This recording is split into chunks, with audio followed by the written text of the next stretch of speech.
This is David, Tennessee Valley Solar, and Mr. DIY Solar. We are building a huge solar array here. Let's walk through it. And here we are putting up this wall that we're going to mount all the equipment to. The awesome Michael and Malachi from Shaw Contracting Group.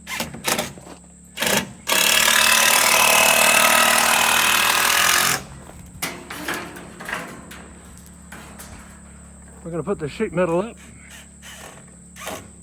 and on the other side of this wall is going to be where we mount our solar equipment. That'll be on this side of the array, and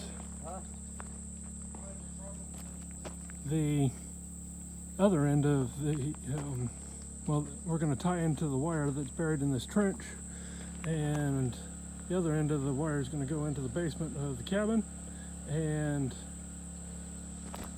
we've been working on pulling that wire in and getting that set up and ready to go. So we're going to work on this some more, and I'll add some more video.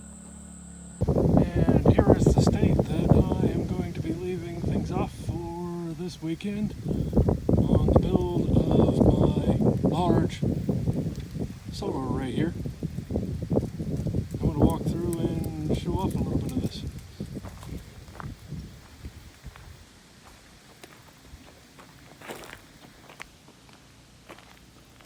We've got a metal roof here. That's going to be the start of the solar array there. There's going to be 7 of these panels right here. We're going to mount across the top of that roof surface right there.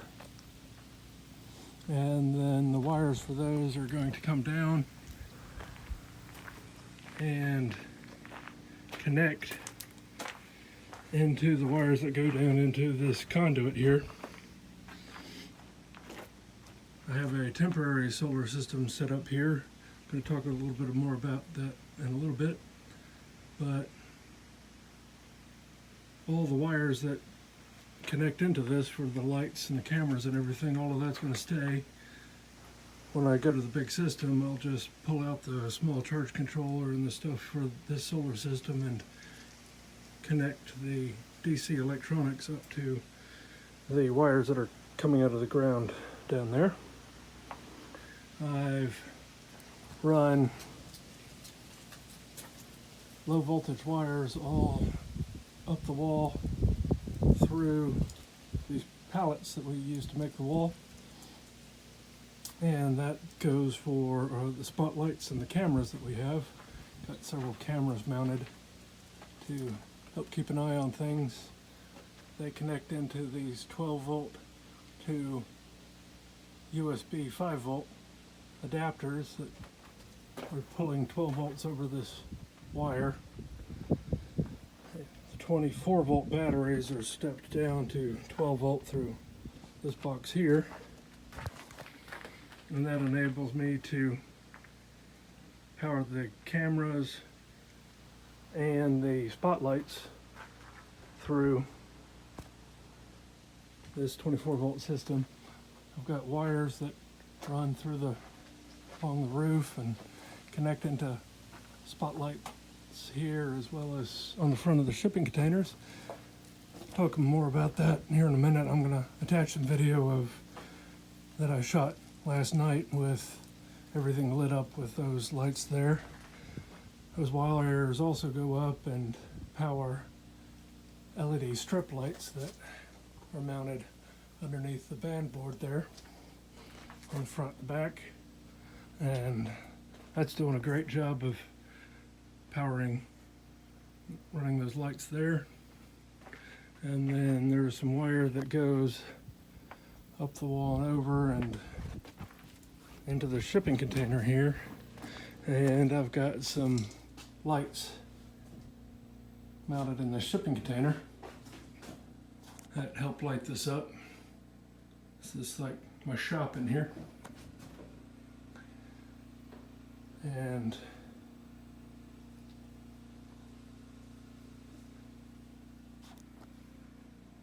that gets me some lighting that's all running off the solar.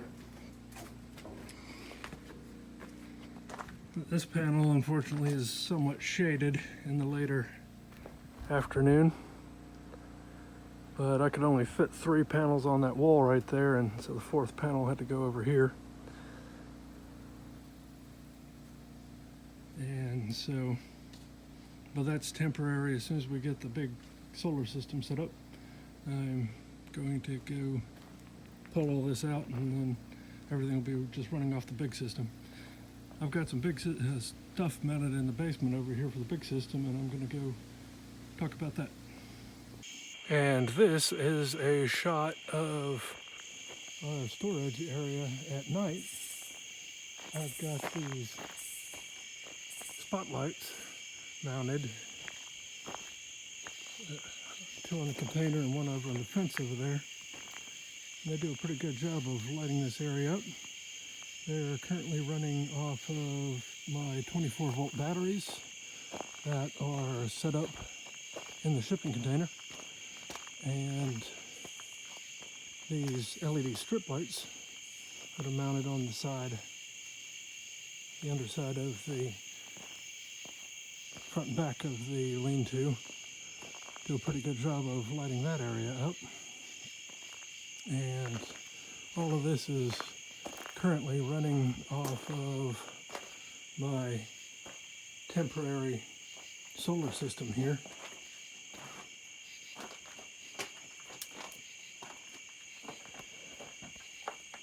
This box allows me to control the DC powered lights through the Wi-Fi. If I hit this button, it'll turn off the strip lights, and this button turns off the spotlights outside. So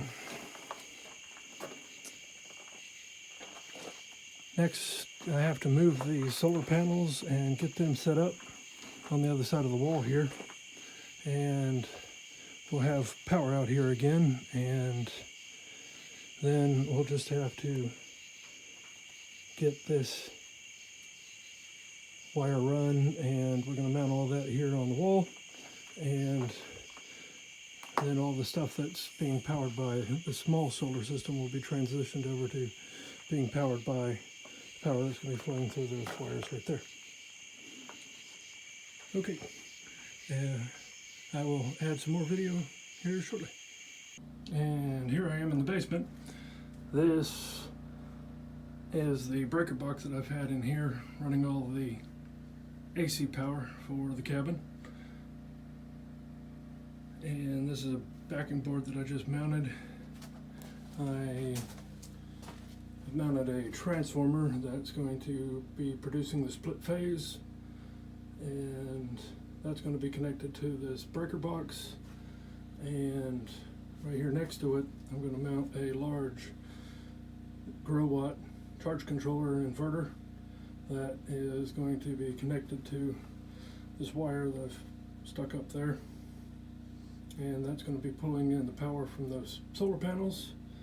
And then down here is a 48-volt EPever Charge Controller that's going to be connected to a smaller array that's going to be up on top of that roof, and that's also going to be pushing power into the system.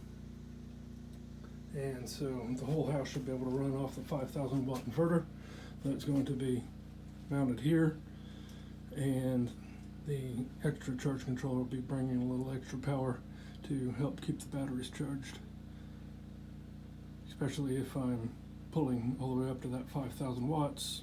I'll need to be bringing in more than that to help keep the batteries charged. So as soon as I bring up that next inverter, I'm going to get that mounted and mount the breakers and do everything I need to do to get the system set up and running in here.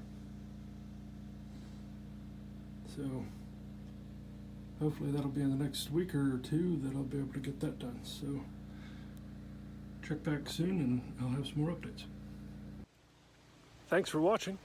This has been David with Tennessee Valley Solar and Mr. DIY Solar.